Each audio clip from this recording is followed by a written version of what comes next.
Good morning, all of you. I am Adilakshmi, lecturer in Commerce, Medium Degree College, Amlapuram. Today, I would like to discuss final BCom subject tally with GST application, same sixth semester. అయితే ఈరోజు last previous క్లాస్లో మనం GST ఏంటి దాని time line of GST కోసం తెలుసుకున్నాం.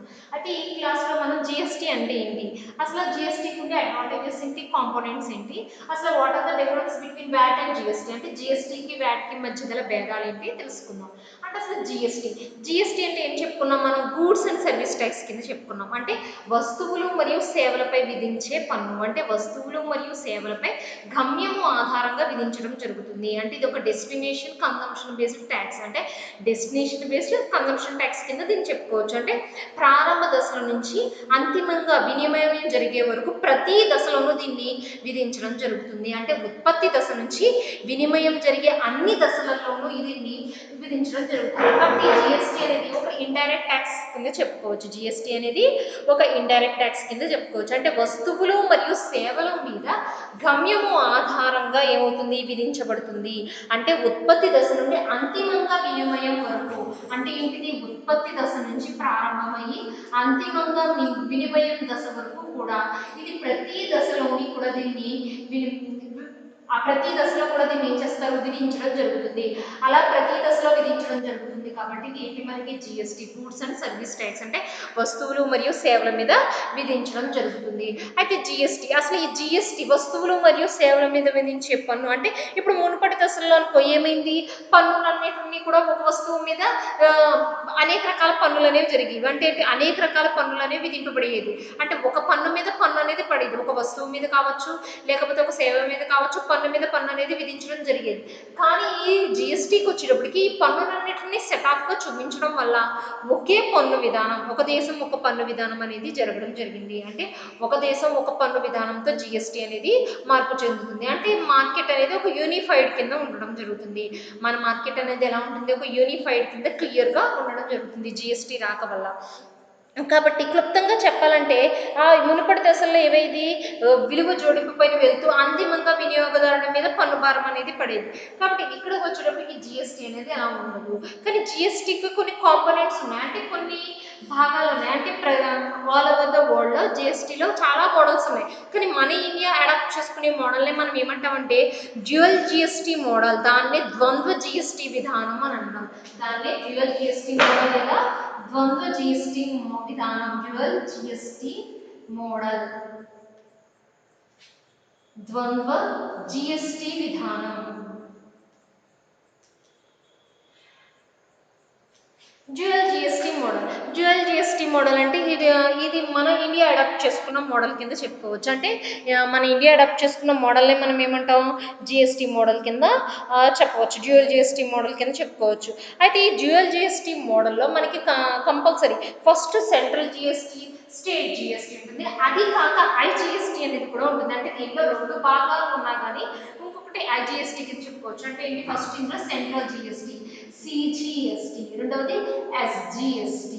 CGST మరియు SGST. అంటే సిజిఎస్టీ చూద్దాం. సిజిఎస్టీ అంటే ఏంటి, అసలు నార్మల్గా మీనింగ్ చూసుకుంటే central goods and service tax, central goods and service tax కింద చెప్పుకోవచ్చు. అంటే కేంద్రము వస్తువు మరియు సేవల మీద విధించే పన్ను కింద దీన్ని చెప్పడం జరుగుతుంది. కేంద్రము వస్తువులు మరియు సేవల మీద విధించే పన్ను దేని కింద చెప్పడం జరుగుతుంది, మనం సిజిఎస్టీ కింద చెప్పుకోవడం జరుగుతుంది. అంటే సిజిఎస్టీ అనేది which will levied by the central government and collected by the central government, and which will be levied by central government and also collected by the central government. అంటే ఏంటి, ఇది కేంద్రం అనేది దీన్ని విధించబడి కేంద్రమే వసూలు చేసుకుంటుంది. అయితే ఏ ట్రాన్సాక్షన్స్, ఏ వ్యాపార లావాదేవీలు జరిగినప్పుడు సిజిఎస్టీని విధిస్తారంటే CGST will be levied on intra state transactions. అంటే ఏంటి, ఇంట్రా స్టేట్ ట్రాన్సాక్షన్స్ జరిగినప్పుడు ఇంట్రా స్టేట్ అంటే ఏంటి, supply of goods within state. అంటే ఇంట్రా స్టేట్ ట్రాన్సాక్షన్స్ అంటే బిజినెస్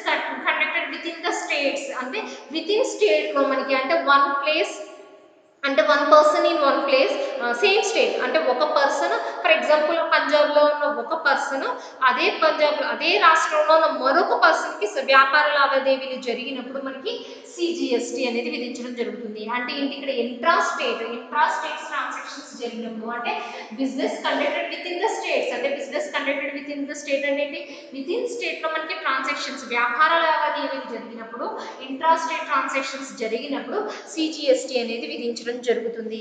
అంటే ఏంటి ఇక్కడ సిజిఎస్టి ట్రాన్సాక్షన్స్ అంటే ఎలా చెప్పుకోవచ్చు supply is from one place అంటే supply is from one place in a state to other place in same state. For example supply by a person from Punjab and to another person in Punjab అంటే supply by a person from Punjab and another person by Punjab అంటే ఏంటి పంజాబ్ లో ఒక person నుంచి మరొక person కి ఏమవుతుంది అక్కడ మనకి సప్లై అనేది జరుగుతుంది. అటువంటి సందర్భంలో ఏమవుతుంది మనకి సెంట్రల్ అంటే it is charged by central government for supply within the state అంటే it is charged by central government and supply within the state అంటే సెంట్రల్ గవర్నమెంట్ దీన్ని విధించే అధికారం ఉంది. అదే విధంగా ఎస్జిఎస్టీకి వచ్చినప్పుడు ఎస్జిఎస్టీ అంటే state government tax state goods and service tax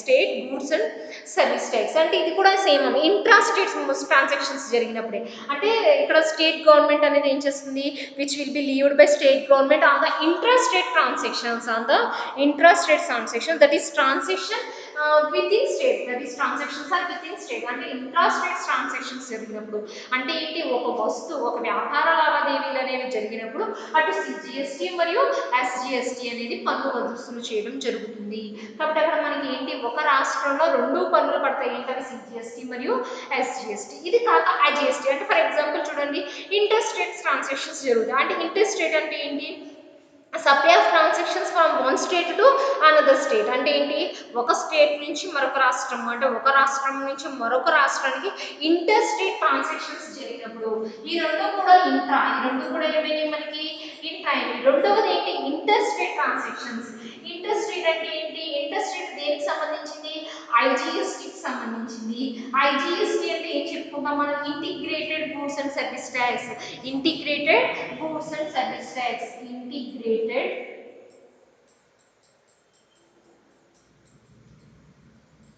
goods and service tax integrated goods and service tax అంటే integrated goods and service tax ఎలా చెప్పుకోవచ్చు which will be levied by central government అమ్మ దీన్ని కూడా ఎవరు విధిస్తారు సెంట్రల్ గవర్నమెంట్ విధించడం జరుగుతుంది. కాకపోతే ఏంటి ఇక్కడ inter state supply of goods అంటే inter state of supply of goods జరిగినప్పుడు అంటే transaction in which supply is from one place in state to another place in state అంటే ఏంటి ఎప్పుడైనా సరే మనకి ఏం జరుగుతుంది ఇక్కడ ట్రాన్సాక్షన్ అనేది supply from one state to another అంటే దీన్ని విధించే అధికారం ఎవరికి సెంట్రల్ గవర్నమెంట్ ఉంది. ఇక్కడ ఏ ట్రాన్సాక్షన్స్ జరిగినప్పుడు ఇంటర్ స్టేట్ ట్రాన్సాక్షన్స్ జరిగినప్పుడు ఇంటర్ స్టేట్ ట్రాన్సాక్షన్ అంటే ఏంటి supply from one state to another state అంటే ఏంటి ఇక్కడ విత్ ఇన్ స్టేట్ లో జరిగితే ఇదేంటి వన్ స్టేట్ టు అనదర్ లో జరుగుతుంది ఐజిఎస్టి.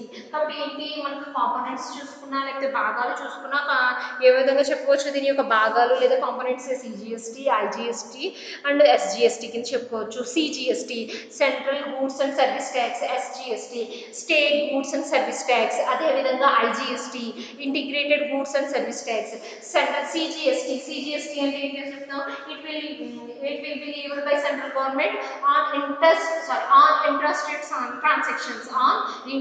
transactions అంటే ఎగ్జాంపుల్ కింద ఏం చెప్పుకుంటాం one person from Punjab and another person in same Punjab అంటే సేమ్ పంజాబ్ లోనే ఒక పర్సన్ పంజాబ్ నుంచి మరొక పర్సన్ కూడా పంజాబ్ లో ఉంటూనే ఏం చేస్తారు సప్లై ఆఫ్ ట్రాన్సాక్షన్స్ అనేవి మనకి జరుగుతూ ఉంటాయి. అంటే ఏంటి ఇక్కడ supply a person from Punjab to another person in Punjab అంటే supply a person from Punjab to another person in Punjab ఇది ఏంటి చెప్పుకోవచ్చు సిజిఎస్టికి ఎస్జిఎస్టికి చెప్పుకోవచ్చు. ఎస్జిఎస్టి కూడా అదే అవుతుంది. ఎస్జిఎస్టి ఏంటి state goods and service tax అంటే it will be levied by state government కానీ సిజిఎస్టి ఏంటి it will levied by central government ఇదేంటి it will be levied by state government on the intra state transaction same intra state transactions జరిగినప్పుడు అంటే supply from one place in state to supply from other place అంటే supply from other place in same state అంటే ఏంటి same ఇందాక చెప్పినట్టే supply by a person from Punjab to another person in Punjab అంటే supply by person from Punjab to another person in Punjab ఏమవుతుంది మనకి SGST అవుతుంది. కాబట్టి అదే విధంగా ఐజిఎస్టి అంటే ఏంటి? Integrated goods and service tax. Integrated goods and service tax అంటే ఏంటి? ఇక్కడ it will be levied by central government. It will be levied by central government అంటే ఏంటి? సెంట్రల్ గవర్నమెంట్ ఏ ట్రాన్సాక్షన్స్ మీద వేస్తుంది ఇక్కడ మనకి? It will be levied by central government on interstate transactions మీద ఇది విధించడం జరుగుతుంది. ఇంటర్స్టేట్ ట్రాన్సాక్షన్స్ అంటే supply from one state to another. Supply from one state to another. ఇదేంటి? Within state. Supply within the state. కాబట్టి వీటి మీద ఎవరెవరికి అధికారం ఉంది? పన్ను విధించే అధికారం చూసుకుందాం. సిజిఎస్టికి పన్ను విధించే అధికారం ఎవరికి ఉంటుంది? సెంట్రల్ గవర్నమెంట్ ఉంటుంది. అదేవిధంగా ఎస్జిఎస్టికి ఎవరికి అథారిటీ ఉంటుంది? అక్కడ స్టేట్ గవర్నమెంట్ ఉంటుంది. కాబట్టి లీవింగ్ అథారిటీకి వచ్చేటప్పటికి ఏంటి? It is charged by central government, it is charged by state government and it is charged by central government. అంటే లీవింగ్ అథారిటీకి వచ్చేటప్పటికి it is charged by central government, it is charged by state government and it is charged by central government కింద చూసుకోవచ్చు. Next ఇంకొకటి scope చూసుకున్నాం అనుకోండి. Scope అనేటప్పటికి ఏంటి? పరిధి. సిజిఎస్టి అనే యొక్క పరిధి ఏ విధంగా ఉంటుంది? Charged by central government for with in state and it is charged by central government with in state. It is charged by state government. It is charged by state government within state, but it is charged by central government. Supply one state to another state. Supply one state to another state. అది ఏమవుతుంది మనకి? IGST కింద అవుతుంది. అదే విధంగా taxes subsumed చూసుకున్నాం అనుకో. ఇందులోకి వచ్చేటప్పటికి సెంట్రల్ ట్యాక్సెస్ అని ఎక్సైజెస్ అనేవి ఇవి ట్యాక్సెస్ సబ్స్యూమ్డ్ కింద అవుతుంది. దీనికి ట్యాక్స్ సబ్స్యూమ్డ్ కింద ఏం చెప్పుకోవచ్చు? పన్ను మినహాయింపు కింద వ్యాట్ చెప్పుకోవచ్చు. దీనికి వచ్చేటప్పటికి సెంట్రల్ సేల్స్ ట్యాక్స్ అంటే సెంట్రల్ సేల్స్ ట్యాక్స్ని దీన్ని ఒక సబ్స్యూమ్ కింద ట్యాక్స్ సబ్స్యూమ్ కింద చెప్పుకోవచ్చు. ఇది ఏంటి మనకి? సిజిఎస్టి, ఐజిఎస్టి మరియు ఎస్జిఎస్టి అంటే ఇది జిఎస్టీలో ఉండే కాంపోనెంట్స్ కింద మనం చెప్పుకోవడం జరుగుతుంది. అదేవిధంగా ఇప్పుడు వీటి యొక్క కాంపోనెంట్స్ అయిపోయింది. అసలు ఏంటి జిఎస్టి వల్ల ప్రయోజనం ఏంటి? జిఎస్టి వల్ల ఉపయోగం ఏంటో చూసుకుందాం.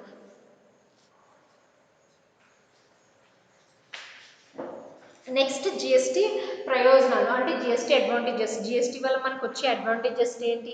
నెక్స్ట్ జిఎస్టి వల్ల ఎటువంటి ప్రయోజనాలు మనం పొందుతున్నాం అనేది చూసుకుందాం.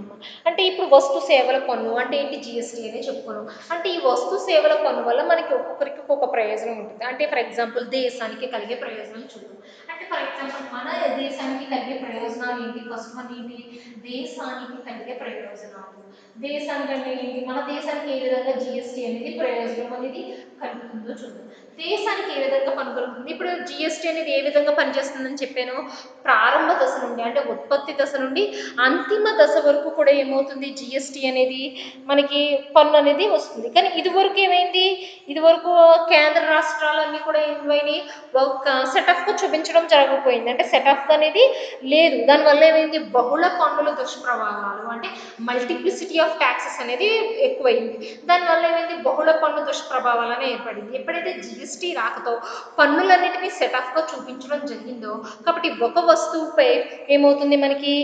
పన్ను అనేది ఇరు రాష్ట్రాలు అంటే పన్ను మీద పన్ను అనేది పడకుండా ఉంటుంది. కాబట్టి దానివల్ల ఆటోమేటిక్గా ఏమవుతుంది మనకి? ఉమ్మడి మార్కెట్ అనేది ఏర్పాటుకు ఉపయోగపడుతుంది. ఉమ్మడి మార్కెట్ అనేది ఎప్పుడైతే ఏర్పాటు చేయడం జరుగుతుందో ఆ ఉమ్మడి మార్కెట్కి ఏర్పాటు అనేది మార్గం ఏర్పడుతుంది. అంతేకాకుండా పన్ను పరిధి అనేది ఉంటుంది. నెక్స్ట్ కేంద్ర రాష్ట్ర ప్రభుత్వాలకు కూడా ఆదాయాలు ఎలా ఉంటాయి? ఎక్కువగా ఉంటుంది. ఇది దేశానికి కలిగే ప్రయోజనం కింద చెప్పుకోవచ్చు. నెక్స్ట్ ఇంకా వినియోగదారులకు ఎటువంటి ప్రయోజనం కలుగుతుంది అంటే వినియోగదారులకు ఏ విధమైన ప్రయోజనం కలుగుతుంది? మెయిన్ లబ్ధి ఏంటంటే సరుకులపై పన్ను భారం తగ్గుతుందమ్మా. ఏంటి? సరుకులపై వినియోగదారులకు ఏమవుతుంది? పన్ను భారం అనేది తగ్గుతుంది. అంటే సెకండ్ వన్ ఎవరికి ప్రయోజనం కలుగుతుంది? వినియోగదారులకి పొందే పెద్ద లబ్ధి ఏంటి? మనకు కలిగే ప్రయోజనం ఏం చెప్పుకోవచ్చు? పన్ను భారం అనేది తగ్గుతుంది. అదేవిధంగా పోటీతత్వం అనేది పెరుగుతుంది. ఏ విధంగా పోటీతత్వం పెరుగుతుంది? మనం ఏం చేస్తూ ఉంటాం? మన జిఎస్టిని ప్రవేశపెట్టడం వల్ల ఏమవుతుంది? స్వదేశీ విదేశీ మార్కెట్లలో మన ఉత్పత్తులకు పోటీతత్వం అనేది పెరుగుతుంది. ఆటోమేటిక్గా పోటీతత్వం కూడా ఏమవుతుంది? స్వదేశీ మరియు విదేశీ ఉత్పత్తులకు పోటీతత్వం అనేది పెరగడం జరుగుతుంది. నెక్స్ట్ వ్యాపారానికి ఎటువంటి ప్రయోజనాలు కలుగుతాయి? వినియోగదారులకు వచ్చేటప్పటికి ఏం చెప్పాను? పన్ను భారం తగ్గుతుందని చెప్పాను. దేశానికి కలిగే ప్రయోజనాలు ఏంటి? మార్కెట్ అనేది ఉమ్మడిగా ఏర్పాటు అవుతుంది. మార్కెట్ అనేది సుమూహంగా ఏర్పాటుకు అవకాశం ఉంటుంది. అంతేకాకుండా ఏంటి ఇక్కడ బహుళ పన్ను దుష్ప్రభావాల నుంచి బయటపడవచ్చు. మల్టిప్లిసిటీ ఆఫ్ ట్యాక్సెస్ నుంచి అని చెప్పాను. కానీ నెక్స్ట్ ఇంకొకటి ఏంటి? వ్యాపారానికి ఏ విధమైన ప్రయోజనం కలుగుతుంది? వ్యాపారానికి వచ్చేటప్పటికి చట్టపరమైన గుర్తింపు అనేది కలుగుతుంది. దేనికి చట్టపరమైన గుర్తింపు కలుగుతుంది? సరుకులు మరియు సేవల సరఫరాదారుకు, అంటే సరుకులు మరియు సేవల సరఫరాదారుకి చట్టపరమైన గుర్తింపు కలుగుటకు మనకి ఈ జిఎస్టి అనేది ఉపయోగపడుతుంది. అంతేవిధంగా కొనుగోలుదారు నుంచి పన్ను వసూలు చేసేందుకు కూడా మనకి జిఎస్టి అనేది ఉపయోగపడుతుంది. ఇంకా సామాన్యులు చూసుకున్నాను అనుకో, సామాన్యులకు ఏమవుతుంది? నిత్యావసర వస్తువులన్నీ కూడా మన సున్నా జాబితాలో చేర్చాం. అంటే ఏంటి? నిత్యావసర వస్తువులన్నింటినీ కూడా సున్నా జాబితాలో చేర్చడం వల్ల ఏమైంది? మనకి సామాన్యులకు నిత్యావసర వస్తువులన్నీ కూడా లభ్యమవుతాయి. కాబట్టి దేశానికి కలిగే ప్రయోజనాలకు వచ్చేటప్పుడు ఉమ్మడి మార్కెట్ అనేది సులభం అవుతుంది. వినియోగదారులకు వచ్చేటప్పటికి పన్ను భారం అనేది తగ్గుతుంది. వ్యాపార సంస్థలకు వచ్చేటప్పటికి ఏమవుతుంది? వస్తువు మరియు సేవల సరఫరాదారునికి చట్టబద్ధమైన గుర్తింపు లభిస్తుంది. అదేవిధంగా కొనుగోలుదారు నుంచి పన్ను వసూలుకు ఉపయోగపడుతుంది. అంటే కొనుగోలుదారు నుంచి పన్ను ఎంత వసూలు చేసేందుకు చట్టబద్ధమైన అధికారం ఉంటుంది. ఇంకా సామాన్యులకు వచ్చేటప్పటికి ఏమవుతుంది? నిత్యావసర వస్తువులన్నీ కూడా సున్నా జాబితాలోకి చేర్చడం జరుగుతుంది. ఇది కాక మెయిన్ దేశానికి కూడా ఎన్ని ప్రయోజనం, ఇంకా రాష్ట్రానికి ఎటువంటి ప్రయోజనాలు కలుగుతాయి అంటే రాష్ట్రానికి ఎటువంటి ప్రయోజనాలు కలుగుతాయో చూద్దాం. అంటే నెక్స్ట్ వన్ ఏంటి? రాష్ట్రానికి కలిగే ప్రయోజనాలు.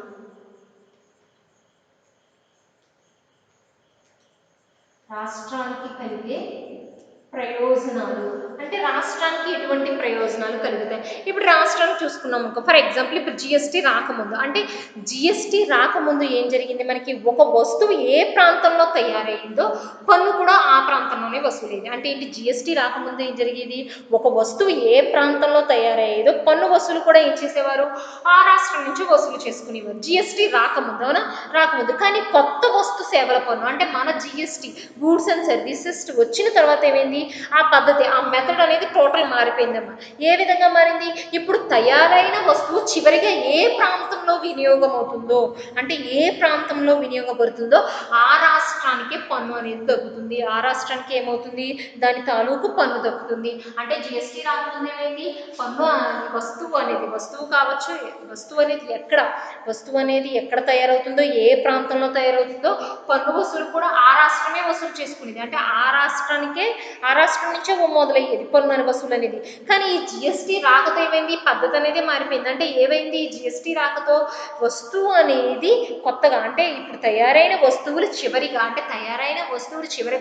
ఏ ప్రాంతంలో అయితే వినియోగం అవుతుందో ఆ రాష్ట్రానికే పన్ను వసూలు అనేది దక్కుతుంది. ఆ రాష్ట్రానికి దాని తాలూకు పన్ను వసూలు అవుతుంది. అంటే ఆటోమేటిక్గా ఏమవుతుంది? అప్పుడు కొనుగోలు శక్తి కలిగిన రాష్ట్రాలు, అంటే ఎక్కువ కొనుగోలు శక్తి కలిగిన రాష్ట్రాలు ఏమవుతాయి?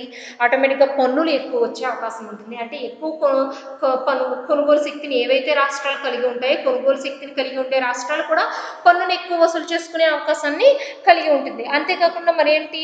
ఇంకొకటి ఏమవుతుంది? మన మార్కెట్ ఇప్పుడు దేశమంతా ఒకే మార్కెట్గా ఏర్పడడానికి అవకాశం ఉంటుంది. దేశమంతటా ఒకే మార్కెట్గా మారి ఏమవుతుంది? పన్ను భారం తగ్గడంతో, అంటే దేశమంతటా ఒకే మార్కెట్గా ఏర్పడి పన్ను భారం తగ్గడంతో ఏమవుతుంది? రాష్ట్రాల ఉత్పత్తులు దేశవ్యాప్తంగా అందుబాటులోకి వస్తాయి. రాష్ట్రాల ఉత్పత్తులు ఆటోమేటిక్గా ఏమవుతాయి? దేశవ్యాప్తంగా అందుబాటులోకి వస్తాయి. అంటే రాష్ట్రానికి కలిగే ప్రయోజనం కింద మనం ఏం చెప్పుకోవచ్చు? ఇంతకుముందు మనకి జిఎస్టీ రాకముందు ఏవైతే వస్తువు ఎక్కడైతే ఉత్పత్తి అయ్యేదో ఆ ప్రాంతంలో మాత్రమే ఏం చేసేవారు? వస్తువు ఎక్కడ తయారయ్యేదో ఆ ప్రాంతంలో మాత్రమే పన్ను వసూలు చేసుకోవడం జరిగేది. అంటే ఆ రాష్ట్రం మాత్రమే పన్ను వసూలు చేసుకునేది మొదలయ్యేది. కానీ ఇక్కడ కొత్త జిఎస్టీ రాకతో ఏమైంది? కొత్త జిఎస్టీ రాకతో ఏం జరిగిందమ్మా? వస్తువు ఏ ప్రాంతంలో అయితే వినియోగం అవుతుందో ఆ రాష్ట్రానికే మనకి పన్ను వసూలు చేసుకునే అవకాశానికి దక్కుతుంది. దీనివల్ల ఏమవుతుంది? ఎక్కువ కొనుగోలు శక్తి కలిగిన రాష్ట్రాలు ఏం చేస్తాయి? ఎక్కువ పన్ను వసూలు చేసుకునే అవకాశాలని కలిగి ఉంటాయి. దానివల్ల ఏమవుతుంది? ఈ జిఎస్టీ వల్ల ఏమవుతుంది? దేశమంతటా ఒకే మార్కెట్గా ఏర్పడుతుంది. అందువల్ల ఏం చేస్తే పన్ను భారాలు అనేవి రాష్ట్రాలకి తగ్గుతాయి. తగ్గడంతో ఏమవుతుంది? రాష్ట్రాల ఉత్పత్తులు కూడా దేశవ్యాప్తంగా విస్తరించడానికి అవకాశం ఉంటుంది. అదేవిధంగా సంస్థకి ఏ విధమైన ప్రయోజనం కలుగుతుంది అంటే సంస్థకి ఏ విధంగా ప్రయోజనం కలుగుతుందో చూద్దాం. అంటే ఇప్పుడు సంస్థకు చూసుకున్నాం అనుకో, సంస్థకు వచ్చేటప్పటికి ఎటువంటి ప్రయోజనం కలుగుతుంది. సంస్థ అంటే ఇప్పుడు మనం చెప్పుకున్న ఒక డీలర్ ఎగ్జాంపుల్ కింద తీసుకుందాం. అంటే ఇప్పుడు డీలర్ ఉన్నాడమ్మో, గతంలో ఒక వస్తువు తయారీకి 100 రూపాయలు ఖర్చు అయింది అనుకుందాం. గతంలో ఒక వస్తువు తయారీకి ఏదైనా ఒక వస్తువు తయారీకి ఏమైంది, 100 రూపాయలు ఖర్చు అయింది అనుకుందాం. ఈ 100 రూపాయలు ఖర్చు అయిన దానికి గాను 10% మనం ఏం చేస్తాం, 10% అనేది పన్ను చెల్లించామనుకుందాం. 10% చొప్పున పన్ను చెల్లించామనుకో, 100 రూపాయల మీద 10% పన్ను చెల్లించామంటే ఇప్పుడు దీని యొక్క ఎంత అయింది, ఎంత అయిందమ్మా, ఇప్పుడు 110 రూపాయలు చూసుకుందాం. అంటే 10% చూసుకుంటే ఏమైంది, దీని మీద మనకి 10 రూపాయలు అయింది. అంటే 100లో 10 కలిపితే ఎంత అయింది, ఇప్పుడు దాని విలువ 110 రూపాయలు అయింది. అంటే దాని విలువ ఇప్పుడు ఎంత అయింది మనకి, 110 రూపాయలు అయింది. అంటే 100 రూపాయలు డీలర్కి మనం ఏం చేస్తాం, 10% చొప్పున ఒక వస్తువు తయారీకి 100 రూపాయలు ఖర్చు అయింది అనుకున్నాం. ఒక వస్తువు తయారీకి 100 రూపాయలు ఖర్చు అయింది అన్నప్పుడు దాన్ని డీలర్ ఏం చేశాడు, దాని మీద 10% అయింది అనుకుందాం. 10% పన్ను అనుకుంటే అప్పుడు డీలర్ ఏం చేశాడు, దాని ధర 110 రూపాయలు చేశాడు అనుకుందాం. ఆ డీలర్ ఏం చేశాడు, మరో 10% చెల్లించి ఆ డీలర్ ఇంకొకరికి అమ్మాడు. ఇంకొకరికి అమ్మినప్పుడు 110 రూపాయలకి ఇంకొకరు అమ్మినప్పుడు ఇంకొకడు ఏం చేశాడు, ఆ డీలరు దాన్ని 10% మరో 10% పన్ను చెల్లించి ఏం చేశాడు, స్థానిక డిస్ట్రిబ్యూటర్కి అమ్మాడు అనుకుందాం. అంటే ఇప్పుడు ఈ 110 రూపాయల మీద, అంటే ఈ 110 రూపాయల మీద మళ్ళీ తాను ఏం చేశాడు, డిస్ట్రిబ్యూటర్ ఇంకొకటి అంతే 10% చెల్లించాడు. 10% చెల్లించేటప్పటికి ఏమైంది, ఇక్కడ మళ్ళీ మనకి మళ్ళీ దీని మీద ఎంత యాడ్ అయ్యింది, మళ్ళీ మనకి ఇక్కడ 110 రూపాయల మీద 10% చెల్లించినందుకు ఆ స్థానిక డిస్ట్రిబ్యూటర్కి వచ్చేటప్పటికి దాని కాస్ట్ ఎంత అయింది, 121 రూపాయలు అయింది. అంటే ఎంత అయింది, 121 రూపాయల కింద అయ్యడం జరిగింది. అలా చేసుకుని కొద్ది 121 రూపాయలు అయిందమ్మా స్థానిక డిస్ట్రిబ్యూటర్. అతను ఏం చేశాడు, మళ్ళీ ఇంకొక 10% చెల్లించాడు. మళ్ళీ ఏం చేశాడు, తను ఇంకొక 10% చెల్లించడం జరిగింది.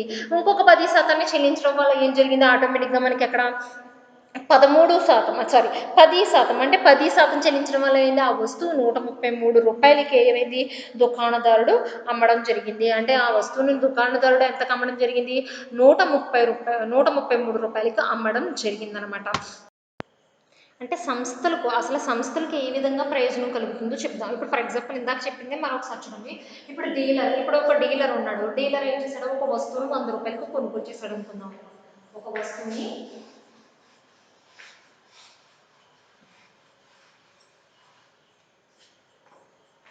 వస్తువుని ఏం చేశాడు, 100 రూపాయలు కొనుగోలు చేశాడు అనుకుందాం. దాని మీద 10% అనేది పన్ను చెల్లించాడు అనుకుందాం. దాని మీద 10% పన్ను చెల్లించాడు అనుకుందాం. 10% అంటే మొదటి స్టేజ్, ఇది మొదటి డీలర్ అనుకోండి. మన డీలర్ 10% పన్ను చెల్లిస్తే 100 ఇంటూ 10/100 అనుకుందాం. అంటే ఎంత అయింది, అక్కడ మనకి మినిమం మాక్సిమం ఎంత పడుతుంది, ఇక్కడ మనకి 10 రూపాయలు పడుతుంది. అంటే ఇప్పుడు దీన్ని మొత్తం కలిపి ఇంతకు ముందు 100 రూపాయలు కొన్నాడు 10 రూపాయలు, అంటే ఎంత అయింది, ఇప్పుడు 110 రూపాయలు అన్నాడు. అంటే రెండవ డిస్ట్రిబ్యూటర్కి ఎంత కంపేర్, ఇప్పుడు 110 రూపాయలు కంపేర్. ఇప్పుడు రెండవ డిస్ట్రిబ్యూటర్కి వచ్చినప్పుడు దాని విలువ ఎంత అయింది, 110 రూపాయలు అయింది. అయితే రెండవ డిస్ట్రిబ్యూటర్ ఏం చేస్తాడు, స్థానిక డిస్ట్రిబ్యూటర్ అమ్ముతున్నాడు. అలా అమ్ముతున్నప్పుడు తనకి మళ్ళీ 10% పన్ను పడింది అనుకున్నాం. అంటే దీని మీద 10% పన్ను పడింది. అంటే 110 ఇంటూ 10/100 అనుకున్నాం. 10/100 అనుకునేటప్పుడు మళ్ళీ ఏమైంది, ఇక్కడ పన్ను మనకి 11 రూపాయలు అయింది. అంటే 11 రూపాయలు ప్లస్ మనం ఎంత కొనుగోలు చేశాడో తన దగ్గర నుంచి 110 రూపాయలు కొనుగోలు చేయడం జరిగింది. 11 రూపాయలు ప్లస్ 110 ఎంత అయింది, ఇప్పుడు దీని విలువ 121 రూపాయల కింద అయింది.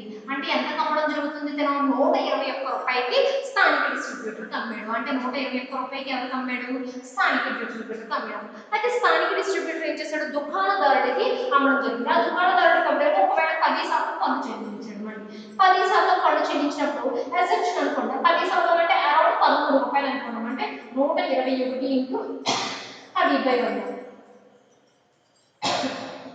అంటే ఎంత, 12.1 అరౌండ్ అనుకున్నాం.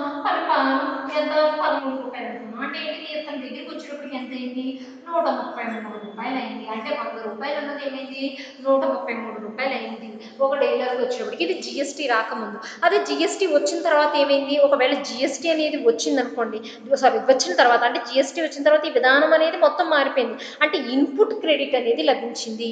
ఇన్పుట్ క్రెడిట్ అనేది ఏ విధంగా లభ్యమైందంటే, ఫర్ ఎగ్జాంపుల్ ఇప్పుడు జిఎస్టీ రాక కొత్తగా వ్యాపారులు ఇన్పుట్ క్రెడిట్ అనేది ఎలా లభ్యమైంది, ఒక వ్యాపారి దగ్గర 100 రూపాయలకి ఒక వస్తువును కొనుగోలు చేసాము. ఒక వ్యాపారి దగ్గర 100 రూపాయలకి ఒక వస్తువును కొనుగోలు చేసాము అనుకో, కొనుగోలు చేసి దాన్ని 150 రూపాయలకి అమ్మితే, దాన్ని వేరొక వ్యక్తికి 150 రూపాయలకి అమ్మితే అదనంగా పడిన 50 రూపాయల మీద మాత్రమే పన్ను కట్టడం జరుగుతుంది.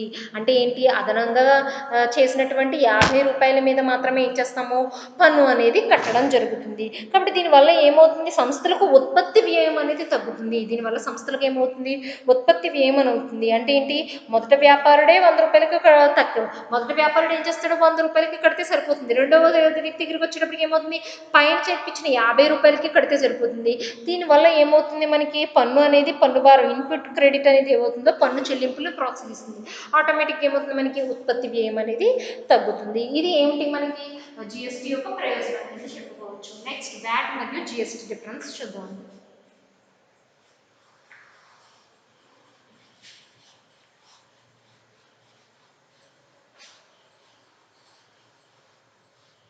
అంటే వ్యాట్కి జిఎస్టీకి ఎటువంటి డిఫరెన్స్ ఉన్నది అన్నది తెలుస్తుంది. వ్యాట్, జిఎస్టీ, నార్మల్గా దీని టర్మ్స్ చూసుకుంటే ఇది వాల్యూ యాడెడ్ ట్యాక్స్ ఉంటుంది. అవునా, నార్మల్గా చూసుకుంటాం టర్మ్స్ చూస్తే ఇది వాల్యూ యాడెడ్ ట్యాక్స్ అంటే విలువ ఆధారిత పన్ను. ఇది గూడ్స్ అండ్ సర్వీస్ ట్యాక్స్ అంటే వస్తు మరియు సేవల మీద విధించే పన్ను. గూడ్స్ అండ్ సర్వీస్ ట్యాక్స్ వస్తువు మరియు సేవలపై విధించే పన్ను కింద చెప్పుకోవడం జరుగుతుంది. అయితే వ్యాట్ చెప్పుకోవడం జరిగింది కదమ్మా. వ్యాట్ అంటే ఏం చెప్పాను, ఇది ఒక వాల్యూ యాడెడ్ ట్యాక్స్ కింద చెప్పుకోవడం జరిగింది అని అన్నాను. అంటే ఏంటి, వ్యాట్ అనేది ఒరిజినల్ బేస్డ్ అనమాట. అంటే ఒరిజినల్ బేస్డ్ యొక్క ట్యాక్స్ కింద చెప్పుకోవడం జరుగుతుంది. అంటే ప్రారంభ దశ, అంటే ప్రారంభ దశ నుంచి ఏం చేస్తాం, వ్యాట్ అనేది ఉత్పత్తి ఆధారంగా విధించడం జరుగుతుంది. అంటే ఇది ఏంటి, ఇది ఒక ఒరిజినల్ బేస్డ్ ట్యాక్స్ కింద చెప్పుకోవచ్చు. వ్యాట్ అనేది ఒరిజినల్ బేస్డ్ ట్యాక్స్ అన్నమాట. అంటే ప్రారంభ దశ వస్తువుల మీద విధించడం జరుగుతుంది. వస్తువుల మీద విధించడం జరుగుతుంది. అంటే ఏంటి, వస్తువు అమ్మకం ఆధారంగా దీన్ని ఏం చేస్తాం, వస్తువు అమ్మకం ఆధారంగానే దీన్ని విధించడం జరుగుతుంది. నెక్స్ట్ ఇది డెస్టినేషన్ బేస్డ్ కన్సంప్షన్ ట్యాక్స్. అంటే డెస్టినేషన్ బేస్డ్ అనమాట. ఇదేంటి, డెస్టినేషన్ బేస్డ్ అంటే గమ్యము ఆధారంగా విధించే పన్ను. ఇదేంటి, గమ్యం ఆధారంగా విధించే పన్ను అంటే ఏం చెప్పుకోవచ్చు, ఏ రాష్ట్రంలో వస్తువు ఎక్కువ వినియోగం అవుతుందో ఆ రాష్ట్రంలోనే ఏం చేస్తాం, పన్ను అనేది చెల్లించడం జరుగుతుంది. అక్కడ మాత్రమే పన్ను చెల్లించడం జరుగుతుంది. నెక్స్ట్ ఇది ఏంటి, వస్తువుల అమ్మకం మీద విధించే పన్ను. దీనికి వచ్చేటప్పటికి ఏంటి, వస్తువుల అమ్మకం మీద విధించే పన్ను. దీన్ని దేని మీద విధిస్తాం, వస్తువుల అమ్మకంపై విధించే పన్ను. వస్తువుల అమ్మకంపై విధించే పన్ను కింద చెప్పడం జరుగుతుంది. దీనికి వచ్చేటప్పటికి వస్తువు మరియు సేవల మీద, అంటే ఇదేంటిది, మనకి వస్తువులు మరియు సేవల సరఫరాపై విధించే పన్ను కింద చెప్పుకుంటాం. వస్తువులు మరియు సేవల సరఫరాపై విధించే పన్ను. వస్తువులు మరియు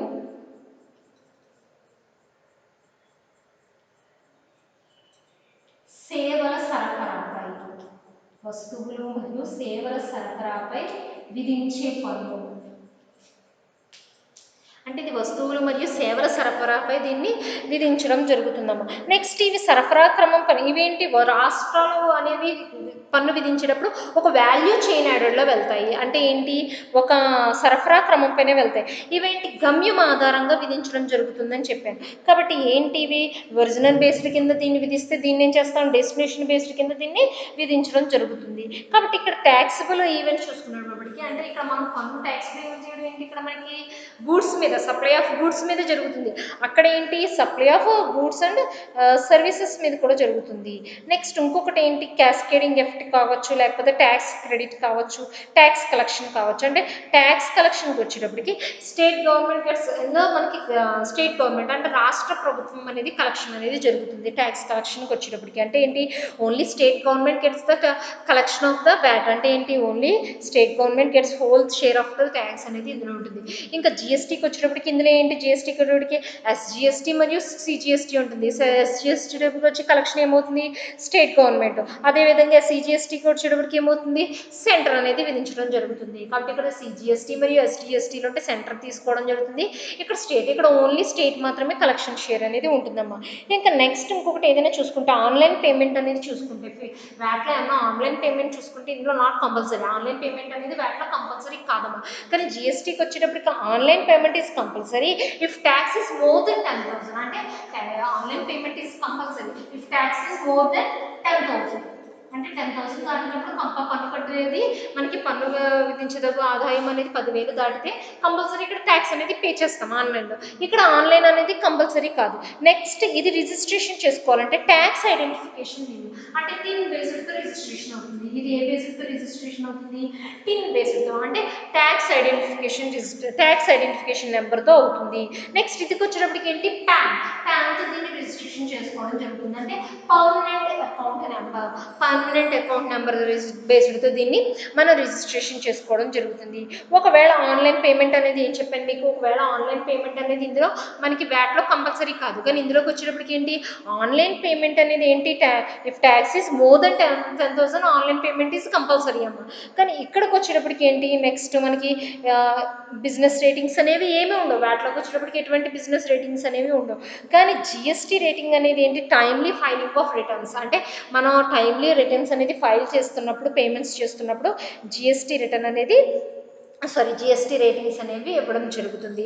ఇది వ్యాట్కి జిఎస్టీకి మధ్యలో ఉండే డిఫరెన్సెస్. అంటే వ్యాట్కి జిఎస్టీకి మధ్యలో ఉండే డిఫరెన్స్లో ఫస్ట్ ఏంటి ఇది ప్రారంభ దశ నుంచి ఇవ్వడం జరుగుతుంది. ఇది గమ్యం ఆధారంగా ఉండేది. అంటే ఏంటి ఇది వాల్యూ అంటే కేవలం ఇది వస్తువుల అమ్మకం పైన మాత్రమే స్కోప్. వ్యాట్ అనేది ఓన్లీ వస్తువుల అమ్మకం పైన మాత్రమే జరుగుతుంది. ఇది వస్తువులు మరియు సేవల సరఫరాపై విధించడం జరుగుతుంది. ఇది గమ్యము ఆధారంగా విధించే పన్ను. అంటే ఒక వస్తువు ఏ ప్రాంతంలో ఎక్కువగా వినియోగం అవుతుందో ఆ ప్రాంతంలోనే వినియోగించడం జరుగుతుంది. నెక్స్ట్ ఇంకొకటి ఏంటి దీనికి వచ్చేటప్పటికి దీన్ని రిజిస్ట్రేషన్ చేయించుకోవాలంటే ట్యాక్స్ ఐడెంటిఫికేషన్ నెంబర్ అనేది ఉండాలి. దీన్ని రిజిస్ట్రేషన్ చేయించుకోవాలంటే పర్మనెంట్ అకౌంట్ బేస్డ్తో రిజిస్ట్రేషన్ చేయించుకుంటాం. అయితే ఆన్లైన్ పేమెంట్ అనేది మనకి వ్యాట్లో కంపల్సరీ కాదు, కానీ ఒకవేళ ఇఫ్ దెన్ ట్యాక్స్ అనేది మనకి 10,000 దాటితే కంపల్సరీ మనం ఆన్లైన్ పేమెంట్ అనేది కంపల్సరీ చేసుకోవాలి. నెక్స్ట్ ఎటువంటి డిక్లరేషన్ ఫామ్స్ అనేవి మనం వ్యాట్లో అనేది చూపించమమ్మా. అంటే ఫర్ ఎగ్జాంపుల్ ఎటువంటి డిక్లరేషన్ ఫామ్స్ అనేవి మనకి జిఎస్టీలో ఉండవు, కానీ వ్యాట్లోకి వచ్చేటప్పటికి సిహెచ్ అనే డిక్లరేషన్ ఫామ్స్ అనేది చూపించుకోవడం జరుగుతుంది. అదేవిధంగా ఒకవేళ మన థ్రెష్ హోల్డ్ లిమిట్ అంటే ఏంటి జిఎస్టీ రిజిస్ట్రేషన్ అనేది కామన్గా ఎలా ఉంటుంది మనకి కామన్ లిమిట్ అది జిఎస్టీ రిజిస్ట్రేషన్కి వచ్చేటప్పటికి కామన్ లిమిట్ ఎలా ఉంటుంది 20 lakhs ఉంటుంది. కామన్ లిమిట్ ఎంత ఉంటుంది 20 lakhs అనేది ఉంటుంది. జిఎస్టీ రిజిస్ట్రేషన్లో కామన్ లిమిట్ అంతా 20 lakhs ఉంటుంది. కానీ ఇక్కడ మాత్రం థ్రెష్ హోల్డ్ లిమిట్ స్టేట్కి వచ్చేటప్పటికి స్పెసిఫిక్గా చెప్పుకుంటే మోస్ట్లీ 10 lakhs ఉంటుంది. మోస్ట్లీ ఎంత ఉంటుంది 10 lakhs ఉంటుంది. ఇది వ్యాట్కి జిఎస్టీకి మధ్య గల భేదం కింద చెప్పుకోవచ్చు. ఓకే, నెక్స్ట్ క్లాస్లో మనం జిఎస్టీకి సంబంధించిన ధ్యేయాలు కావచ్చు, వాటి లక్షణాలు కావచ్చు, అదేవిధంగా జిఎస్టీని ఎలా రిజిస్ట్రేషన్ చేసుకోవాలి, రిజిస్ట్రేషన్ చేసుకుంటే ఎటువంటి డిజిట్స్తో మనకి నెంబర్ వస్తుంది, ఎన్ని అంకెల డిజిట్ అనేది వస్తుంది అనేది నెక్స్ట్ క్లాస్లో మనం చెప్పుకుందాం. Thank you.